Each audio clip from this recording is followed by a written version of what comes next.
মোবাইলে সব কিছু ভিডিও করবেন গোপনভাবে, কেউ দেখবেও না, কেউ জানবেও না, কিন্তু কথা সহ সব কিছু ভিডিও হবে। মোবাইলের স্ক্রিন অফ থাকবে, এরপর কল আসলে আপনি কথা বলতে পারবেন, সব কিছু গোপনভাবে হবে। মোবাইলটা শুধু তার আশেপাশে থাকলেই হবে, সব কিছু ভিডিও হয়ে থাকবে, কেউ জানতেও পারবে না, কোনো স্ক্রিনেও দেখাবে না, কোনো নোটিফিকেশনও থাকবে না। তো এটা কিভাবে করবেন, কোন সফটওয়্যার দিয়ে করবেন দেখাচ্ছি আমি। প্রথমে আপনার মোবাইল স্ক্রিনে আসবেন, মোবাইল স্ক্রিনে আসার পরে প্লে স্টোরে যাবেন। প্লে স্টোরে যাওয়ার পরে সার্চ অপশন হইতেছে নিচে, আর আগে সার্চ অপশন ছিল উপরে, এখন আপডেট হওয়ার পর প্লে স্টোর নিচে আসছে। তো নিচে সার্চ অপশনে যাওয়ার পরে এখানে লিখবেন এক্স এস ক্যামেরা।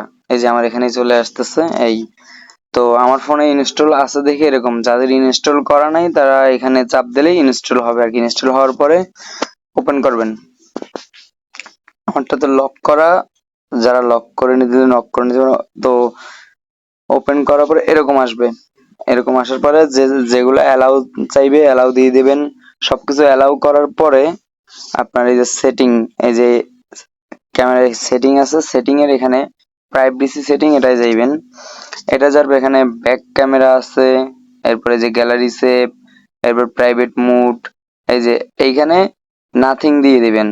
এখানে নাথিং দিলে হবে কি, আপনার স্ক্রিনের উপর দিয়ে কোনো প্রকারের কিছু শো করবে না, মানে দেখাবে না যে এটা রেকর্ড হইতেছে বা কি হইতেছে কিনা এইটা। এরপরে আপনার লক দিলে তো লক দিয়ে নিতে পারবেন। আর সাউন্ডের ক্ষেত্রে আপনার সাউন্ড অপশন আছে, যে সাউন্ড আপনার লাগবে কি না। এই যে এখানে ক্যামেরা, এই যে ক্যামেরার এখানে আসার পরে যে সাউন্ডটা অন রাখবেন। ব্যাক ক্যাম, ফ্রম ক্যামেরা না ব্যাক ক্যামেরা যেটা ব্যবহার করেন ওইটা দিয়ে রাখবেন। ফ্ল্যাশ চাইলে ফ্ল্যাশ অন করে দিতে পারেন। ফ্ল্যাশ অন করলে তো মানুষ বুঝতে পারবে, যে গোপনে কোনো কিছু ভিডিও করলে ফ্ল্যাশ অন রাখলে তো বোঝাই যাবে, তো এটা অফ রাখাই ভালো। এরপর ভিডিও কোয়ালিটি, জুমিং, এগুলা মিলাইয়া আপনি করতে পারবেন চাইলে।